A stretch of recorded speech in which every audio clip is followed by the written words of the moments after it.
La paroisse Saint-Joseph de Lévis, c'est aussi des gens qui sont impliqués dans leur milieu de différentes façons. Si on prend par exemple le volet communautaire, il y a plusieurs implications de la paroisse où on cherche à supporter les organismes du milieu. Il faut être conscient du contexte dans lequel on se retrouve présentement. On n'apprendra rien à personne en disant que la fréquentation a diminué au fil du temps. Mais il en demeure pas moins qu'il y a une implication qui se continue dans le milieu. Ce qui revient comme image, c'est « on pensait pas que vous faisiez ça ». Il y a comme cet étonnement de découvrir un autre visage de la paroisse, un autre visage de toute cette histoire qu'on voit comme une église ou une messe.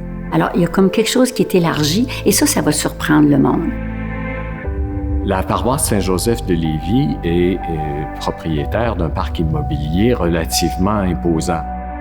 On a cherché au cours des dernières années à rendre ces espaces-là aussi disponibles pour d'autres organismes, pour supporter les gens du milieu.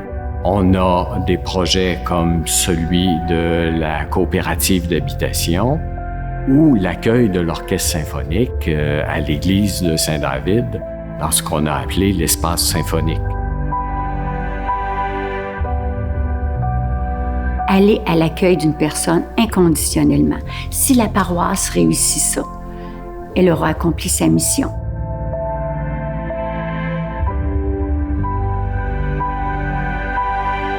Nos églises représentent un patrimoine important. Elles sont au cœur de chacune des communautés. Elles ont été souvent le point de départ de ces communautés-là. Et elles représentent une valeur historique certaine. Donner de l'argent à la paroisse, c'est aussi donner pour sa communauté sans être religieux. On rejoint tout le monde socialement aussi.